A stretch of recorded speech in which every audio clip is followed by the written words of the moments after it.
क्या आप सब जानते हैं रावण और हनुमान जी के बीच एक शर्त लगी थी। शर्त क्या था और शर्त हार जाने वाले को क्या करना पड़ेगा। शर्त का नियम क्या था, जब शर्त लगी गई तो इस शर्त में कौन जीतेगा। चलिए इसके बारे में विस्तार पूर्वक चर्चा करते हैं। राम और रावण का युद्ध हो रहा था। रावण ने देखा कि हनुमान नाम का ये बानर सारे सेना को पूरी तरह पराजित कर रहा है, अकेले ही कई प्रमुख सेनापति और सेना का नाश कर रहा है। उसने मन में ठान लिया कि पहले मैं इस बानर का अंत करूंगा। मन ही मन वह यह सोच लिया और एक दिन वह स्वयं हनुमान जी का अंत करने के लिए उन्हें ढूंढने लगा। हनुमान जी को खोजते हुए वह एक जंगल में गया, जहाँ उसे एक बानर जो हनुमान जी ही रहते हैं, रावण हनुमान जी को पहचान जाता है। लेकिन उस समय हनुमान जी राम साधना में बैठे हुए रहते हैं। रावण ने सोचा कि मैं भी भक्त हूँ, मैं इतना तो क्रूर नहीं हूँ कि कोई साधना में बैठा हुआ है मैं उस पर प्रहार करूँ। वह यह सोच हनुमान जी के पास ही बैठ जाता है और सोचता है जब इसका साधना समाप्त हो जाएगी तब इसका संहार करूंगा। जब तक हनुमान जी साधना में रहते हैं वह भी साधना खत्म होने की आस में बैठा ही रहता है। हनुमान जी की साधना समाप्त हुई और आंखें खोले तो देखते हैं रावण उनके समीप बैठा हुआ है। हनुमान जी रावण से पूछते हैं क्या कर रहे हो यहाँ। तब रावण कहता है मैं तुम्हारे अंत करना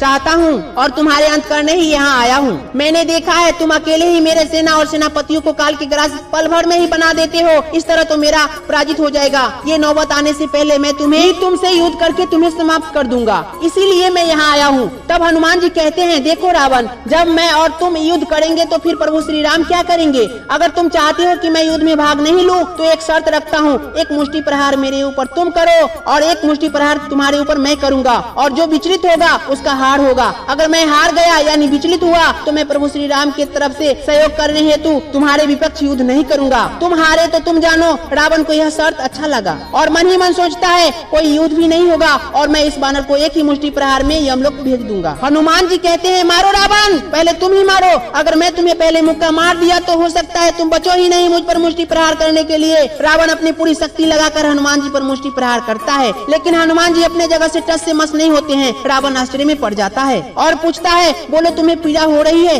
तुम्हारे आंखों के सामने अंधेरा सा छा रहा है। हनुमान जी कहते हैं नहीं रावण, मुझे तो ऐसा लग रहा है जैसे मेरे शरीर में कोई अच्छी तरह से मालिश कर दिया हो। रावण हनुमान जी के इस बात को सुनकर आश्चर्य में पड़ जाता है। अब रावण को हनुमान जी मुक्का मारने चले शर्त अनुसार। हनुमान जी रावण पर अपनी मुष्टि प्रहार करने ही वाले थे, तभी ब्रह्मा जी वहाँ आ जाते हैं और कहते हैं रुको हनुमान, रावण पर अपनी मुष्टि प्रहार मत करो, नहीं तो वो यही धराशायी हो जाएगा। तुम्हारे मुष्टि प्रहार सहन करने की रावण में सामर्थ्य नहीं है और जब रावण तुम्हारे मुष्टि प्रहार से मर जाएगा तो नारायण के नर रूप राम अवतार का क्या होगा। वो तो जन्म ही लिए हैं रावण का संहार करने के लिए, इस तरह उनका इस अवतार का अर्थ ही खत्म हो जाएगा। भगवान शंकर भी हनुमान जी को रावण पर मुष्टि प्रहार करने से रोकते हैं, परंतु हनुमान जी कहते हैं जब रावण मुझ पर अपना मुष्टि का प्रहार कर रहा था तब आप सब कहाँ थे, मैं तो मारूंगा। शर्त तो यही लगी है, शर्त का नियम भंग नहीं कर सकता मैं। तब ब्रह्मा जी कहते हैं मारना नहीं, रावण के शरीर पर धीरे से अपना मुष्टि का प्रहार सटा देना। हनुमान जी ऐसा ही करते हैं, रावण पर अपना मुष्टि का प्रहार धीरे से करते हैं। रावण पर हनुमान जी का जैसे ही मुक्का का प्रभाव होता है वो सीधे लंका में अचेत अवस्था में जाकर गिरता है। हनुमान जी में इतना बल है, हनुमान जी अथाह बल और अथाह शक्ति का स्वामी है, पर इस बात की उनको जरा से भी घमंड नहीं है। हनुमान जी से यह बात हम मनुष्य को सीखना चाहिए। बल और संपत्ति का कभी भी अपने हक से ज्यादा किसी पर इस्तेमाल नहीं करना चाहिए। अंत में बोलिए जय श्री राम।